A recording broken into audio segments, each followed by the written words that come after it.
The Bible tells us in 1 Samuel 17 about a battle between David and Goliath. No doubt there are many battles in which you face that maybe you feel like you can relate with David here, this battle. Maybe you can't, but there are undoubtedly battles in every one of our lives. And David faced that battle. And you know the story, hopefully you do, the story of David, how David gets victory against Goliath and he wins. He defeats Goliath in the power of the Lord. And then David's life continues on. The good news is about a battle is that they end. This battle here in 1 Samuel 17 with Goliath, it ended. And David found victory. And David's life continued on. But shortly thereafter, David found himself in another battle against King Saul.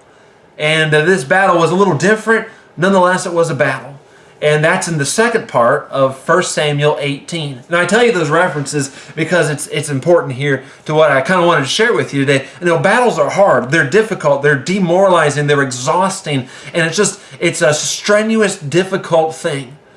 But, you know, I was thinking before David ever entered into that next battle, he got out of that battle with Goliath and he won and he found victory. But before he went into the battle with King Saul, I noticed something that God gave David. In 1 Samuel 18, 1, 2, 3, and 4, we read about a friendship that God gave David. It's a friendship between Saul's son Jonathan and David.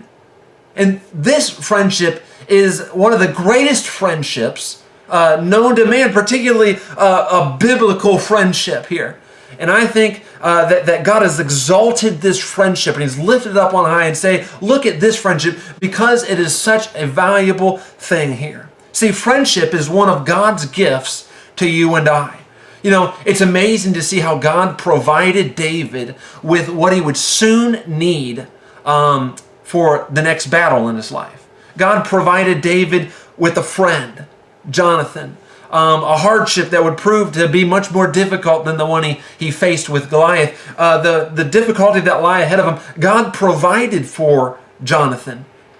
God provided for David, as he entered into that battle there. See, a true friend brings encouragement. A true friend is a source of comfort. A true friend helps you through hardships. A true friend listens when you just need to talk things out a little bit. And that's exactly what David was going to need very shortly to come. David was going to need that encouragement, that friend, that source of comfort. He's going to need that help. He's going to need that person to listen to him because there's a great battle ahead. And I just see through it all, or over top of it all, I see that God knows exactly what we need before we ever even realize we need it.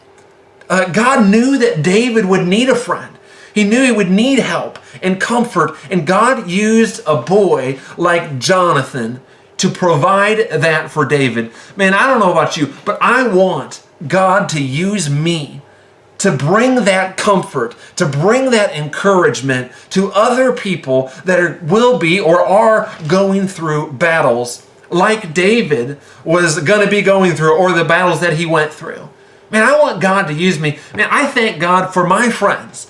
I have so many great friends that are such an encouragement to me. And I believe that that's one way in which God wants to use us. He wants to encourage others through us. He wants us to be a friend like Jonathan was to David. I believe that God desires that we bring that encouragement and comfort and help to others through friendship. And man, it's just amazing to see how God provides. Genesis 22 verse 8, God will provide. He is a provider. He can provide for your needs. He might be wanting to provide for others' needs through you. God provides a way of escape. He makes a way in which we can escape the devil's attacks. 1 Corinthians 10, 13. Psalms 84, God gives grace. And perhaps the Lord would like to use you to give grace to some other people that might be going through difficulties. And I just thought, man, what amazing truth that is. God is a provider. What a great God we have. He knows exactly what we need before we even realize we need it. There's another great reason why you can trust God. and why you can honor God with your life. I hope you'll keep living for the Lord. Wanted to share that with you today, and I hope it encourages somebody today. Keep living for the Lord.